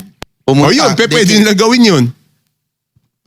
Kung Yun ang problema. Because doon sa rules namin, even sa plenary rules namin, nakasulat doon, by 2/3 vote of the majority, you can suspend the rules. So, yun ang pwedeng ganlang gawin. Pero akin naman, kung hindi na mag-appear si VP Sara, at sabi naman lakas yung ebidensya nila, nag-file ako ng House Resolution, ano bang House Resolution? 894 bago mag-break. Sabi ko, bilisan na at resolbahan na kaagad itong bagay na to para makapag-concentrate lang doon sa fuel crisis, di ba? Sabi nila, hindi, pwede naman sabay. O sige, assuming pwede sabay. hindi lang ako nagagandahan na habang naghihirap yung mga tao, baka isipin ng tao, away politika ito ng mga politiko. Yun nga Hindi kung ba? sinasabi. Yun nga kung sinasabi na ito na yung pagkakataon dapat ni Presidente na pwede siya maging hero pa nga dito. Ihinto niya, pwede niya bang ipahinto yan, kausapin, use his influence over the congressman kung meron man, kausapin niya sa likod, sa harap, bahala siya. Basta importante, focus muna tayo dito. Ito problema natin, ang taas-taas ng gasolina, nagtataasan lahat, ang laki ng problema, kulang sa supply, kayo inaatupag nyo, impeachment. Hindi, pero paano mo kakausapin kung meron talagang mga tao doon na talagang takot sila, di ba? The only... Walang influence. Hindi, may influence Kaya lang, kaya nga, I mean, may mga political realities Paano kung yung mga yun kumalas naman? Di ba? So, I think there are political realities Pero sa akin lang, hindi na nag-attend. Di dapat lalong mapabilis, di ba? Bakit sila, hindi ko naintindihan, bakit sila nagre-reklamo ngayon na hindi mag-attend? Di bilisan nyo. Di ba parang husgado yun di ba? Pag hindi dumating yung isang partido, di bilisan yun lang, didiretso nyo na lang. Hindi ba pwede safe to say na mahinang klase? Sabi nga nung kaibigan ko, hindi pa daw crisis, di ba? Di ba? Sabi niya, nung unang araw. Hindi natin matawag na mahina. So, Kung tulik ang Vox Populi, ang boses ng bayan, kasama pa rin po natin ang congressman, poging-poging congressman ng Navotas na si Kong Toby Chanco. Jay Guevara, anong iyong katanungan? Yun, katulad niyan, mabalik ulit tayo doon kung kay Madriaga. Okay. Kasi ginagamit si Madriaga laban, parang gusto rin nilang gamitin para sa impeachment. Okay. Kay BP Sara na kay Shubagman daw. So ibig sabihin, pwede na rin pong gamitin si Saldico para sa impeachment din ni kay Marcos Jr. Kasi halos parehas lang ng Hindi, kung sasabihin ni Saldi yung talagang, hindi ko alam kasi ang alam ko talaga, ang nakakausap ni Saldi directly is si former Speaker Martin Romualdez, no? So, basta ang sinasabi ko, dapat consistent tayo Dapat parehong standards ang gagamitin natin. Yung kay Madriaga kasi meron ba siyang statement? Hindi ko nabasa kung may statement siya Meron kung... Hindi ko pa nababasa yung statement siya. kay Madriaga. So hindi ako... Kasi sinasabi niya yung pera galing sa Pogo, yung mga... Hindi, pero saan... Di ba dapat yon eksakto, specific. Sino ang nagbigay sa kanya ng pera? Saan sila nagkita? Anong oras? At di ba dapat specific yun Hindi pa pwedeng, hindi, nakakuha siya ng pera dito tapos dinala niya doon. Hindi pa pwedeng ganun yun. Kaya nga, pero ang problema, paano magtatanong yung ibang mga non-members ng committee kung hindi na pwede magtanong doon sa... So paano mako-cross-examine si Madriaga? Wala na makakapag-cross-examine doon. Di ba? Yun ang problema. So sino magko-cross-examine? Baka wala na mag-cross-examine kay Madriaga. Sa iyong pananaw ko, natanong na rin namin ito dati sa mga na-interview namin Ano kaya nangyayari dito? Kasi clearly naman talagang si Madriaga wala talagang credibility para magtumistigo. Sa tingin nyo, siya ba ay nagagamit lang ng mga tao o mga politiko na nasa likod sa kanya, nagpapagalaw sa kanya, gano'n? Hindi, sa akin hindi dapat bigyan ng weight masyado yung sinasabi. Dapat 'di ba dapat ganito lang. Kaya nga hindi pa pwedeng double standard di ba? Yes. Yung 18 Marines nga hindi nakakulong Di ba? Bakit yung 18 Marines hindi naman nakakulong yun? Ayaw paniwalaan. Tapos yung nakakulong, yun ang papaniwalaan natin. Di ba parang may double standard di ba? So dapat hindi pa pwedeng ganun Hindi lang ako masyado makakomento kay Madriaga because hindi ko nabasa yung statement niya. So ayoko masyado magkomento doon sa bagay na yan kasi baka may mali akong masabi. Pero ito, malinaw na malinaw. Sa pinag-uusapan natin ngayon, malinaw na ito ay talagang demolition job para kay VP Sara Duterte. Na kanina nabanggit niyo po na may mga trolls eh. At nakaraan, parang may nasabi kayo na mga attack crocodile ni Romualdez, no? Ngayon, may knowledge po ba kayo kung gaano kalawak itong troll farm na ginagamit ni dating Speaker Martin Romualdez? Oh, makikita naman natin eh. Pag nag-scan ka sa social media, makikita mo naman na talagang malawak yung troll fires Yung reach nila. So, kasi pag ako lumabas, orchestrated yung banat eh, di ba? Isa yung sinasabi. Oo, isa lang yung sinasabi ng lahat. So obviously, troll farms yun. Pero siguro masayang-masaya yung mga yun tuwing ini-interview ko kasi may dahilan na naman para tirahin ka. pag tiniran nila ako, di may kita na naman sila. So, ibig sabihin kung totoo yung sinasabi na itong 18 Marines na meron talagang nag-ooperate ng mga troll farms. Na, Totoo yun. Kaya nga, di ba doon sa 20 Marines, maliwanag yung sinabi kong statement doon.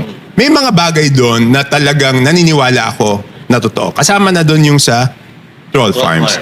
May mga bagay doon na hindi ako totally naniniwala. So gusto ko sana noon na pag-aralan pa mas mabuti. Kaya lang dumating nga itong crisis di ba? So mas concentrated ako kasi nag-file ako ng isang bill, yung House Bill 8715, Fuel Crisis Act of 2026. Ang panukala ko doon is bigyan ng kapangyarihan yung gobyerno na yung unjust, yung sobrang taas ng fuel, electricity, food, tubig, tsaka internet, dapat makontrol. Number 1 yon. Number 2, doon sa final ko na yon is binibigyan ng kapangyarihan both national and local governments na sila na ang uupa doon sa mga PUJ, sa mga tricycle, kahit TNVS, at ibibigay na ng libre sa kanilang mga constituents. Kasi ayaw naman natin ayaw ng gobyerno taasan yung pamasahe. Malulugi naman yung mga yan. Yes. Tapos madami doon eh. Tapos, siyempre, pag tumaas yung presyo ng bilihin, mahirapan na yung tao magbayad ng upa. So, sinasabi ko, residential rate, habang may crisis, hindi pwede magtaas. Commercial rates, basta micro, small, and medium enterprises, hindi mo pwedeng taasan. SSS, GSIS, magbigay ng emergency loan. Lahat ng nagpautang sa gobyerno, wala munang moratorium muna sa pagbayad. So, yun ang sinasabi ko na sana talakayin namin. Kung ito Yes. kasi ngayon, napunta tayo sa mga komento ng netizen. Ito, marami nga nagtatanong dito eh. Kayo daw po ay parang pakawala lang ng presidente to the point na lahat ng blame idinidirect nyo lang kay Romualdez pero nililigtas ninyo yung inyong pinsan. Okay. Can you say anything doon sa... Hindi. Ako yung history ko as a politician will speak for itself, no? Kung ano yung totoo, sasabihin ko. Ngayon, kung later on, may ebidensya na talagang kasama siya, masakit man dahil pinsan siya ng misis ko, wala akong magagawa eh, 'di ba? Kung yan ang totoo eh. Pero sa ngayon, ang katotohanan na alam ko is hanggang doon sa kay Martin Romualdez. Kasi okay, bakit ko alam yan na totoo? Kasi 'di ba, hindi lang 'yun eh. Kinausap niya ako minsan eh. Sinabi ko na rin to dati. Sabi niya sa akin, ano ba nangyayari? Sabi ko kasi naman si Saldi, 'di ba, humihingi ng 20% doon sa mga proyekto. Sabi ko nga, pati ako nga, nung dinapit ko sa isang tao, sabi sa akin, presyong kamag-anak daw, 10%, di ba? So, sabi niya, ang sagot niya sa akin is, bakit hindi ka nilang dumiretso sa akin? Di ba, parang, instead na pagalitan mo si Saldi, ang sinasabi mo sa akin, dumiretso ako sa'yo. Ang sagot ko sa kanya nun, Speaker, kasi kung yan ang patakaran, hindi naman dahil pinsan mo yung misis ko, humihingi ako ng exemption. Kung yan yung patakaran, yan yung patakaran nyo eh. Sundin natin. Pero hindi ko kayang gawin, hindi ako tumuloy. Diba? Pero kung yun ang patakaran nyo, yun ang patakaran nyo. So, ganun ang katwiran ko eh. Kaya Hindi lang, ko pagtatakpan yung Ano naman mapapala ko kung pagtakpan Hindi, ko? tulad po ng Yeah. komento ng isang nanonood sa atin ngayon, sinabi ninyo na walang sinabi si Zaldico na binigyan si Marcos. Pero according to sa video niya, meron.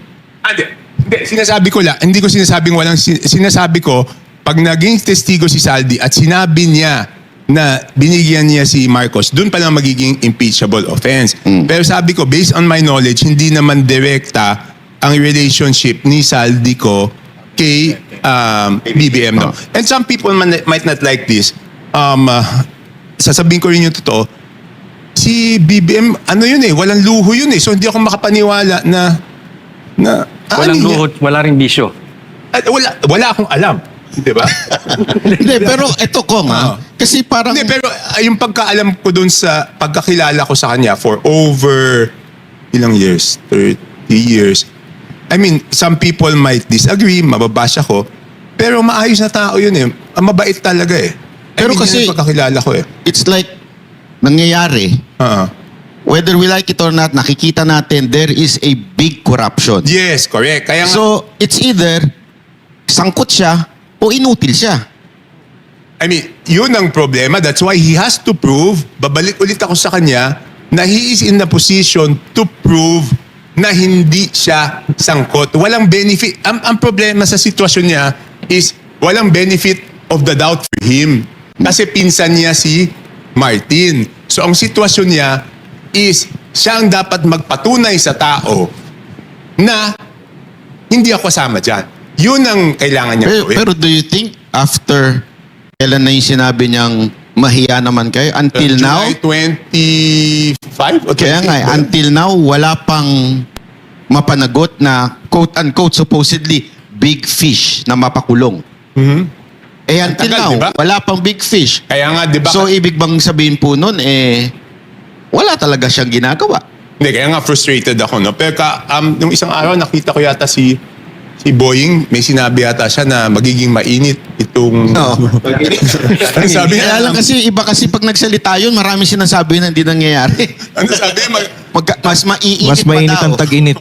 So, hintayin lang. Pero kung ito hintayin yung tungkol yung ano, Mike mo, ayo. Hindi, kasi whether we like it or not, no, alam ko, kung lumabas later on na kasama siya dyan, masakit din para sa akin Kasi mabait naman yung taong yun Mabait naman rin siya sa akin.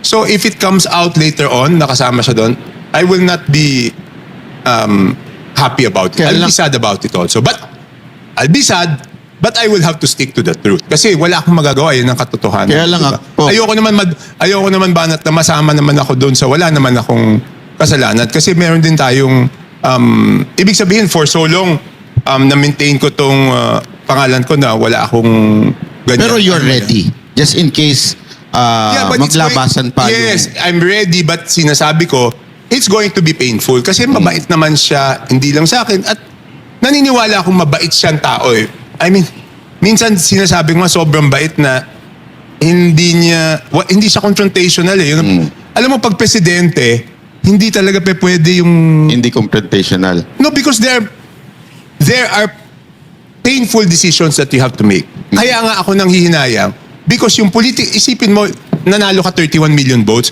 paano ka napunta sa sitwasyon ngayon na ang trust rating mo is naging negative? Diba? Saan napunta yung lahat ng political capital mo? Naubos yung political capital mo? Napakahalaga yung political capital na yon because yun ang paraan para makagawa ka ng mga reformang masasakit Diba? So, nasayang lahat. So, do you think na wala talagang political will din somehow ito si BBM? Hindi, gusto niya, kaya lang minsan masyadong mabait. Hindi pwede talaga yung mabait. Hindi pwede yung hindi ka confrontational pag politiko ka. Pero sometimes, siyempre, yun ang karakter ng tao, hindi na natin mababago, di ba? Kaya lang, tama po kayo doon, masyado siya mabait. Di sana nagpari na lang siya, hindi na lang siya nagpresidente. I mean, we have 2 years. Naintindihan ko We yan. have 2 years. Naintindihan ko yun. And we are in a crisis. Yes, naintindihan ko yan. Sa crisis na to, hindi po pwedeng mabait ang pinuno. Yes. We have to have a strong hand pagdating sa mga Hindi desisyon. naman dapat maging masama, pero dapat dito Strong is... hand. Oo, medyo strong ka Kaya nga, ganun yung pananaw ko. Kaya nga, di ba sinasabi ko, katulad nung kay Saldico, dapat nung naging offensive sila eh. Di ba, hindi pa pwede yan. Dapat, let them question the law, di ba? Kasi, pinoproteksyonan mo yung mas maraming kababayan eh, di ba? So, kung kailangan na maging mabagsik, kailangan talaga eh. Wala tayong magagawa eh. Di ba? I mean, wala tayong magagawa.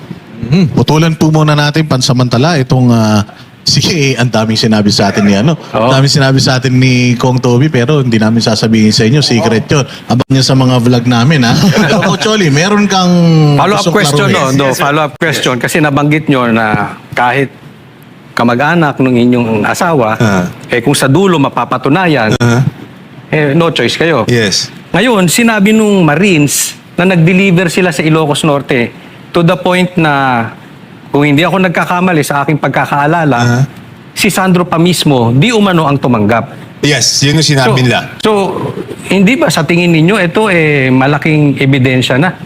Hindi, kaya nga sinabi ko, Coach, kanina, na may mga bagay na talagang naniniwala ako. May mga bagay na they have... Dito naniniwala kayo? Hindi pa ako masyadong kumbinsido dyan. Alam mo, iniisip ko nung lumabas yung 18 Marines, iniisip ko kung dapat ba ako mag-file na resolution na ipatawag. Kaya lang, medyo hindi ko muna tinuloy kasi nga, gusto ko bago ako mag-file na resolution, sigurado ko talagang totoo lahat kasi mahirap ako naman masusubo nun eh. Yan yung isang dahilan. Pangalawang dahilan, sabi ko, kung mag-file ako na resolution, saan namang committee ipapadala to? Lahat ng committee chairman, yung pa rin yung mga bata ng former Speaker Martin Romualdez. So baka pag pinatawag yun, unang bukas pa lang na bibig, i-contempla agad. Sa akin naman magalit yung, baka sabihin nila, sinubo ko sila doon, tapos na-contempt sila. So hindi ko talaga malaman kung paano yung approach doon sa 18 Marines na yun. Pero nagtataka ako, di ba, nakita nyo naman yung mga kasamahan ko sa Congress, yun, pag sinabihan mo yun ng hindi totoo, nanggagala 80 yun. Papatawag kayo kaagad. Bakit dito walang nagpatawag? Yun ka ang inaantay ng taong bayan eh. Sa totoo lang kahit yung mga Marines, gusto nila, tawagin sila. Kasi if you will wait na masabing totoo, what's the use of the hearing? Hindi, Kaya nga tayo mag-hearing. Kunyari mag-file ako ng resolution, makontempt yun, baka naman sa akin magalit yun. Handa sila. As far as nung nakilala namin, di ba, na-interview po namin, handa sila hanggang makulong, hanggang kaduluduluhan. Nagtataka nga sila, hindi sila pinapatawag ng Kamara, hindi sila pinapatawag ng Senado.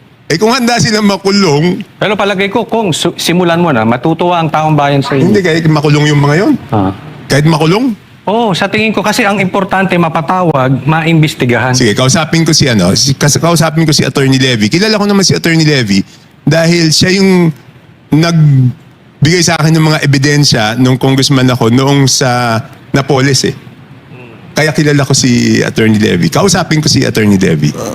May tanong ako, once and for all, kasi sabi mo kanina, marami kang hawak na alas. Kaya mo ba magpakabayani para sa amin lahat? Hasabihin mo lahat ng nalalaman mo. Kasi yun, sundaw yung tanong niya, kasi meron nagsasabi dito, if you're really for accountability, bakit aantayin mo pang atakihin ka bago mo ilabas lahat ng alas mo dahil sinabi mo na yun sa tingog? Ba't yung pasabihin at ibulgar yung ibang mga congressman ng punong-puno ng insertion? Okay, I'll be very honest. Siyempre naghahanda rin tayo eh. Pag dinabas ko na yan, wala na akong bala sa kanila pag tira nila ako, di ba? So siyempre, kumbaga sa politika, meron ka dapat na tinitirang mga bala. Isipin mo, kunyari, linabas ko yung kay Tingog, noong linabas ko yung kay Ako Bicol, tsaka kay BHW ni Saldico. Di nung tinira niya ako ngayon, wala na akong may sasagot sa kanya. Diba? So syempre, for political purposes, naghahanda rin ako ng sariling bala ko. Kasi syempre, alam ko titirahin ako ng mga yan. Yun yung reason. Kung kayo rin mismo nagsabi na walang makikitang butas sa inyo. So, ibig sabihin, panatag kayo na wala silang may pangtitira sa inyo. Oo, wala silang may pantitira. Pero syempre, kumbaga sa masarap rin yung may pangsagot ka, di ba? Pampolitika, yung ibig sabihin pampolitika lang, masarap rin naman yung kahit wala silang masabi, masarap rin yung may naisasagot ka sa kanila at sila na natatameme. Alam Ganun niyo lang yung kung- style ng politika ko eh. Kaya ganyan din ang sentimento ng mga netizen. Kasi sobrang frustrated na sila eh. Frustrated sila sa nangyayari na imagine niyo by June baka malamang sa malamang wala na tayong gasolina at magkakaroon na ng konting brownout. Pero until now, etong mga congressman natin nagkakalat pa rin. Ang pinag-uusapan pa rin politika. Hanggang ngayon, wala pa rin napapanagot sa issue ng flood control scandal na yan. So, gustong makita ng mga Pilipino na may managot at gusto ng Pilipino may solusyon naman ang House. Kasi kahit papaano, yung Senado, nakikita nila ngayon, di ba? Binibira yung mga oil companies, binabanatan ng DOE dahil sa hindi pagiging prepared. Itong House, wala. Parang naiiwan sa kangkungan. Kaya tuloy, napufrustrate sila at gusto nilang malaman sino ba talaga ang mga loko-loko dyan, anong proof na meron. Kaya din na tinatanong sa inyo. Hindi, meron tayo yan. Pero darating tayo dun eh. Kasi importante rin naman na may bala tayong hawak sa kanila, di ba? Doon sa labanan sa politika, hindi naman natin dapat ubusin lahat ng bala natin that they have nothing to lose, di ba? I mean, they have to be put in a point also that they have something to lose. Pero sa Sinabi akin- rin ni ano yan, sinabi rin ni Chavit Singson yan. na ano? Na kung ano yung meron ka, di mo dapat ilabas yun eh, na. talagang kumbaga I mean, usapang dapat meron kang bala lagi. Pero kung nabanggit mo kanina, meron kang mga agam-agam o reservations doon sa testimonya ng 18 Marines. Ano particular yung mga... Yun na nga, yun, katulad nun, yung doon sa Norte. Ilocos Norte, yon medyo duda ako doon. Yung isa, ito nasabi ko na kay Attorney Levy, sabi ko, pakicheck mo mabuti. It doesn't make sense na si Sec Kiko Chulaurel ay magbibigay ng pera doon sa parang magbibigay ng pera doon sa Marines para dalhin doon sa trolls eh. 'Di ba? Kasi kilala ko personally si Sec Kiko eh. Parang bakit siya magbibigay ng pera doon sa Marines para dalhin doon sa media handler pala. So it doesn't make sense. Tsaka Bakit kayo duda doon sa Marines na nagdi-deliver sa Ilocos Norte? Hindi ko alam bakit nila dadalhin sa bakit sila magdadala doon sa Ilocos? Bakit hindi na lang, dito, bakit hindi na lang dito dalhin? Tapos, kasi di ba kahit papano, hindi ba mas risky yun? Kasi kung dito, wala kang dadaan ng airport, di ba? Dito mo lang ilaglag, tapos sila na lang magdala kung saan nila gustong dalhin. Bakit mo isasakay sa aeroplano? Baka masyadong madami. Hindi kayo. Hindi, para lang sa akin. Hindi ko alam bakit sila dapat ang magdala dun eh. Hindi ba dapat dito nilang dinala? Tapos kung kailangan nila yun dun, sila magdala dun. Yun ang iniisip ko. Kaya talaga dapat na imbitahin nyo na ang 18 Marines dahil sa mga para matanong nyo yung mga ganyan. Hindi, pero yun na nga. Pag gumawa ako ng resolusyon, decision pa rin ng liderato sa House kung papansinin yung resolution eh. Pero at least, pag gumawa kayo ng resolusyon at hindi pinansin, obvious na. Sige, kausapin ko lang si Attorney Levy. Siguraduhin ko lang na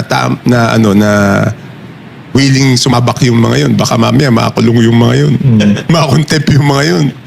Kung sa ito, may nausapin, excise, tsaka yung sa VAT. Oo. Okay. Buti na tanong mo yan sa akin. Ang final ko talaga is VAT. Pero ang naaprubahan is excise. Sumuporta na lang ako doon sa excise. Pero papaliwanag ko lang bakit tingin ko VAT. Okay. Number one, ang hirap ipatupad ng excise. Kasi nga, ang problema doon sa excise, sabi ko nga nung hearing, okay, bakit di ba, yung hawak na stock nila ngayon, kahit nabili na sa presyo ngayon, ang sinusunod nila yung presyo doon sa world market. Di ba? So parang, di ba dapat yung binili nila sa mataas na presyo, yun ang pinapasa sa atin. Pero yung binibenta nila ngayon, every time magtaas sa world market, taas rin sila ng taas, dati pa nang hawak yan. So ang sabi ko doon is, una, ang hirap i-monitor. Pangalawa, unfair. Bakit? Paano kayo magtatalo nung gasolinahan? sasabihin ng gasolinahan, hindi pa to epektado nung na import na walang excise. So, paano mamomonitor lahat ng gasolinahan sa buong Pilipinas? Number 1 yan. Number 2, bakit unfair yung excise? Yung gasolina niya, na hawak ngayon, pag tumaas yung presyo, dumataas kahit lumang stock.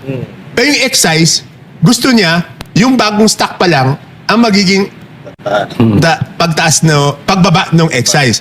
So bakit ganun? Pagpataas, pwede, pero pagpababa, Hindi. ayaw. Di ba? Okay. Pero, number 3, ito sa tingin ko pinakamalaking dahilan, ang excise, let's say, for example, diesel. Kahit 50 pesos ang diesel o 100 pesos ang diesel, ang excise is 6 pesos.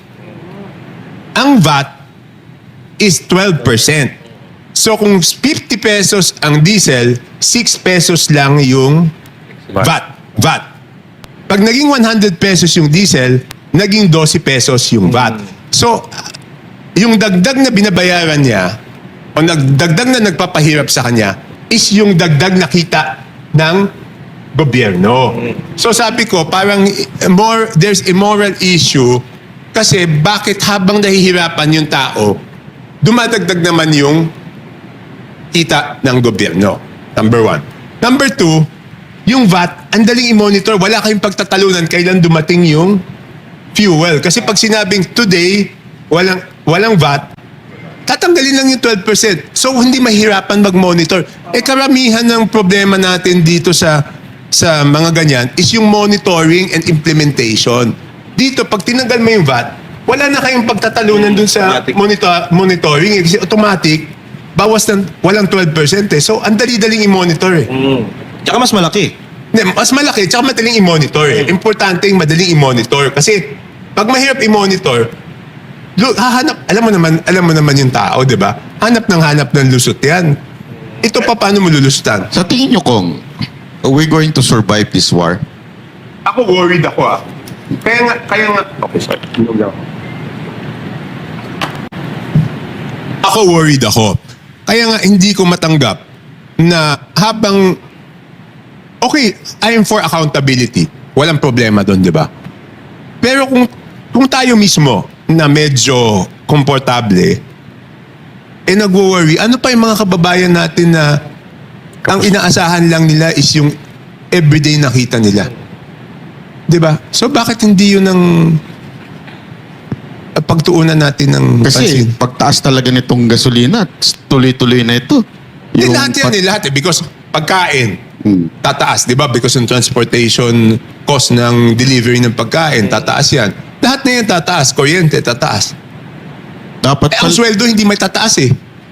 Oo nga eh. Kasi hirap din yung mga negosyante. So, ang sinasabi ko lang, kung tayo na may steady, stable income, na may problema, ano pa yung mga kababayan natin? Diba? So, ang akin lang naman, maging sensitive naman tayo doon sa katayuan ng iba. Nakakausap niyo po ba yung mga kasama niyo sa Congress tungkol dito sa issue na ganito? Alam mo, ang problema doon talaga is madami ako nakausap, madami nag-agree. Katulad, kaya kanina hindi ako makasagot sa iyo kung may numero ba. Kasi madami doon talaga, ayaw na nila eh. Kaya lang, ang reality is kung sinabihan sila, pag hindi ka bumoto, tanggal lahat ng ayuda mo. Lalo na sa sitwasyon ngayon, anong gagawin nila? Mahirap. Hindi madali talagang manindigan. Pero kung may isang bagay na hindi tumataas, Alin? trust rating ni Marcos, talagang tumataus-tus. Hindi, that is because, kaya nga sinasabi ko sa kanila, hindi si Sara ang problema ninyo. Ang problema is dapat talaga, is you have to bring up your trust ratings di ba? So dapat lang talaga, mag-concentrate na lang sa governance. Anyway, hindi na naman siya pwede tumakbo sa 2028 Early on in one of the interviews, tinanong sa akin, ano ang maipapayo ko. Sinabi ko yan, na ang maipapayo ko, just concentrate on governance. Di ba? Wala pa yung impeachment noon, wala pa yung problema sa langis noon. Para sa akin, mas gusto ko na magkaroon siya na may maiwan siyang legacy di ba? Para sa akin yun ang mas mahalaga. Because sa totoo lang, even a popular president cannot transfer his votes to his successor. Hindi maililipat yan kahit ng popular na presidente. Iba yun Kasi ang pagboto na personality based ang politics natin dito sa Pilipinas So kursunado ng tao yan, hindi mo sigurado na kahit popular ka, maililipat mo doon sa iyong successor. So bakit mo pa pag-aaksayan ng panahon? So siguraduhin mo lang, makaiwan ka ng legasiya. Pero ang problema, ang problema nito kasi kung yung parang hindi nagmamaterialize itong mga statements ni PBBM, para bang may sinasabi siya na hindi naman natutupad lagi. Like for example, ito nag-worry ako dito sa state of energy emergency. Ito, considering na tayo pinakauna, meron pang mga banda na mas malapit dun sa gera, pero tayo unang nag-declare ng state of energy emergency. Meron bang advantage ito sa atin or disadvantage or advantage when it comes to para sa ating mga ordinary people? Yung mismong dineclare na Yes. na iyo, sa tingin ko kulang pa Kaya nga ako, but even before that, nag-file na talaga ako nung House Bill ko, Pero kahit yung House Bill ko, baka kulang. Kaya nga gusto ko na tumawag siya ng special session after the Holy Week para pagtalakayan namin ano pa ba yung ibang mga kinakailangan para matugunan natin yung problema ng ating mga kababayan. Kasi ako, worried talaga ako Alam nyo kung, di ba sinabi ng mga ilang senador na nababagalan sila sa response ng gobyerno ngayon? Hindi po ba kayo na naiinis din na may panahon pang mag-break ang mga congressman habang merong emergency at yung mga kababayan natin talagang hirap na? Siyempre, okay. Kaya nga ang sinasabi ko, yung after Holy Week, mag-resume kami. Hindi lang yon. Mas nakakainis naman kung naka-break kami, yung impeachment pwedeng tumuloy, yung ibang bagay, hindi namin pinag-usapan. Diba? Balik tayo sa impeachment. Hindi. Kaya nga, tama kayo So, ibig sabihin, di ba, kung naka-break kami, siguro mas maintindihan mo kung break, wala talaga di ba? Ibig sabihin, pwede magtrabaho para sa impeachment, pero hindi pwede magtrabaho para doon sa... So sobrang tindi ng impeachment. Tulad na sinabi nyo kanina, na mismong si Auntie Clara nagsasabi na iba na tono niya before, ayaw nila sa impeachment. Ngayon, gusto nila binabanatan ka. Sa tingin mo ba talaga Malacanang ang... Hindi, okay. Ang sinasabi ko, nung unang impeachment, sinabi ni Presidente, ayaw niya. Ngayon, wala naman siyang sinasabing ayaw niya. So, So, hindi ko alam. Tapos lahat naman ng galaw, mukhang gusto. Di ba? So, yun magiging isipan ko. Because, honestly, Banat, matagal na kami hindi nagkikita kasi hindi na ako...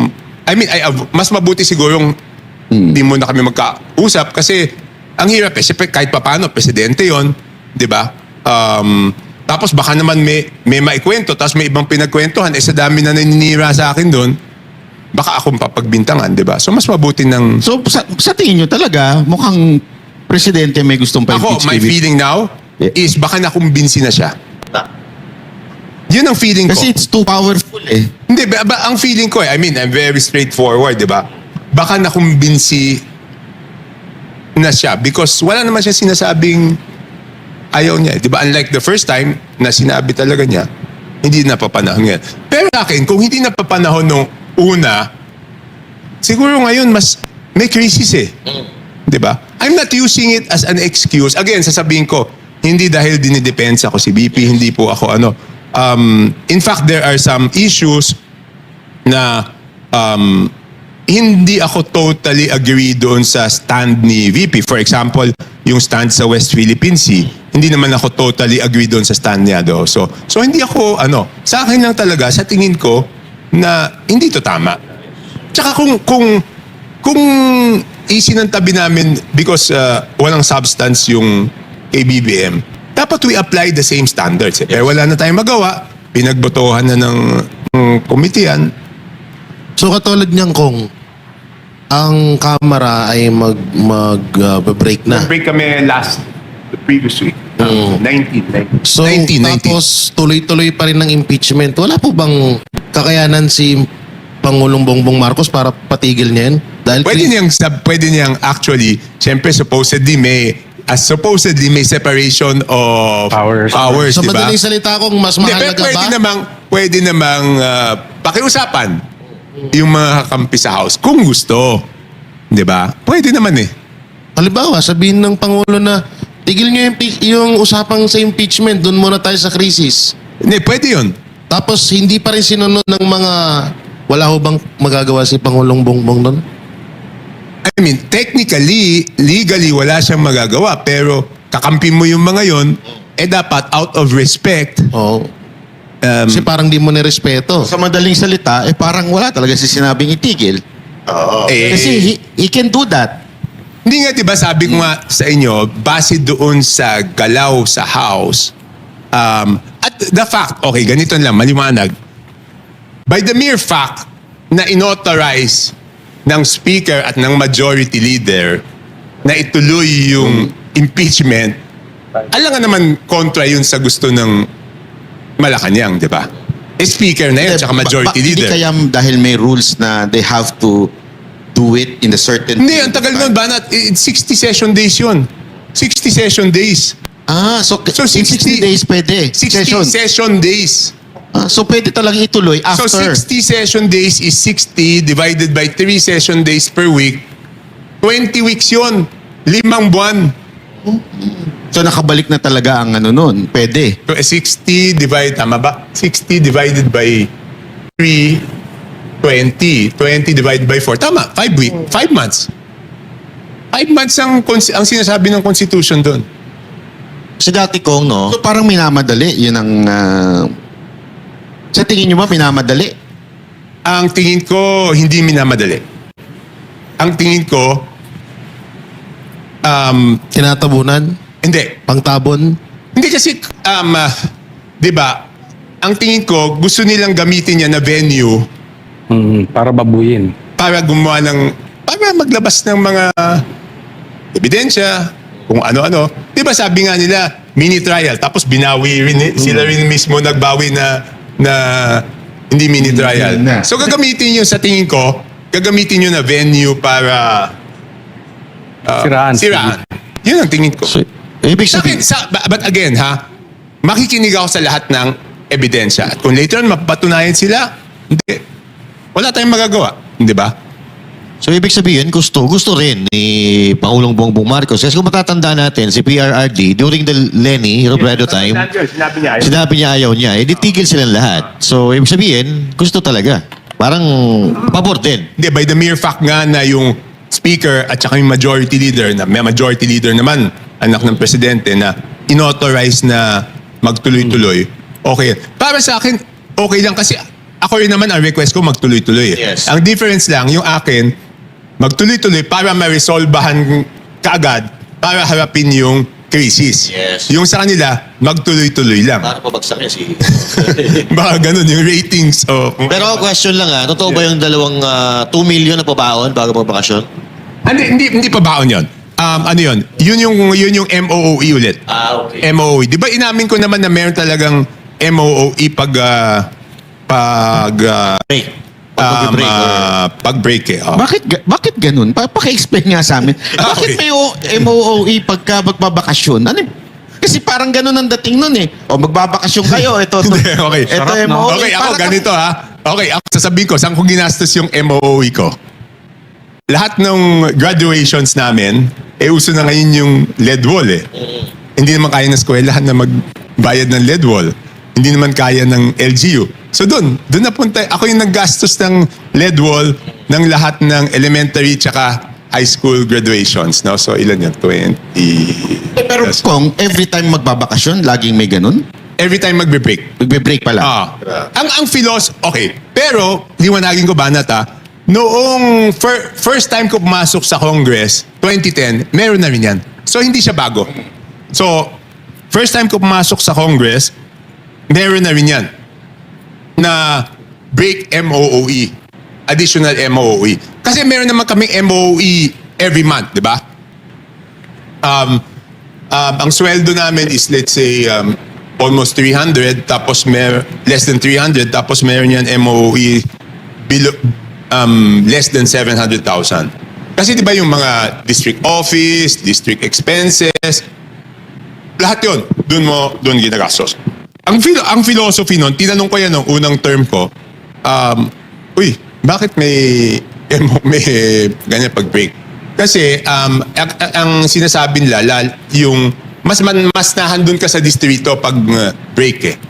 So since mas nahandun ka sa distrito, mas madami kang gastos pag... Ang problema dyan, hindi naman nag-i-issue ng OR yan, di ba? Kailangan lang certification lang yan. Tama po yan. Tama yun. Certification lang po namin yan.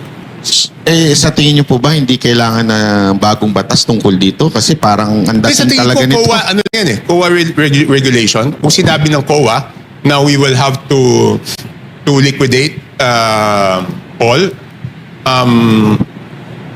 So, Pwede naman, kaya naman i-liquidate. ng COA lang. COA lang. Hindi kailangan ng batas yun. So, COA lang pwede ng COA magsabi. guidelines. Yes. Gagawa lang ng COA guidelines. So bakit hindi kaya ginagawa ng COA? Hindi ko alam. Pero Batas nung din pa yata yan yun eh. 20, ano pa yan? 2010, first term ko pa lang. Hindi ba Meron- nadagdagan ko?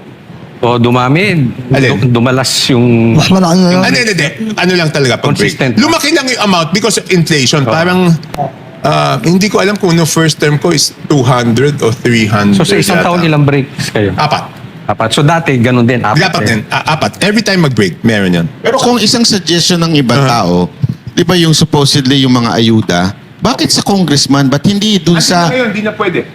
Oo, pero... Di ba, kita naman natin na may ganun pa rin nangyayari. Ba't hindi na lang daw sa LGU? Gawin ang batas at gawin... LGU ang dapat magbigay. Hindi ang... Hindi naman, okay. Hindi naman congressman nagbibigay eh. Ang bumababa doon sa distrito is DSWD. Hindi kami yung nagbibigay noon. Hindi kami nagbibigay noon.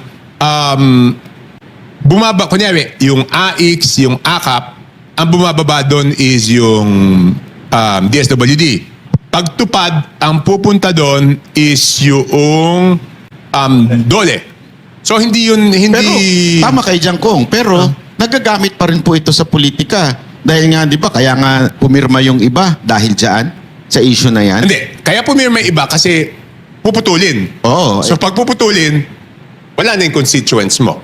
Oo. Wala silang Kaya nga, matatanggap. kung wala silang matatanggap dahil sa hindi rin magbe-benefit yung congressman Yes, dahil correct. Oo. hindi sila iboboto. So siyempre, kumbaga sa ano, di ba, pag kami, ang pinagmamalaki namin, pag tumatakbo kami, siyempre kung ano yung mga naitulong namin, tsaka kung ano yung mga nagawa namin. Pero sa diba? tingin niyo po- Kaya sinasabi ko, per se, yung humingi ka ng mas malaking proyekto sa yung distrito, o yung humingi ka ng insertion o amendment na legal, walang masama dun eh. Ang masama yung binibenta eh. Di ba? Yun yung masama dun. Dahil kaya lang ang nangyayari, dahil hindi siya standard.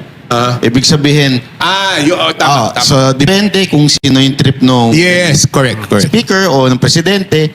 So, talaga magagamit at magagamit siyang paulit-ulit. It's going to be a routine sa Correct. Pilipinas na ulit-ulitin lang yung corruption.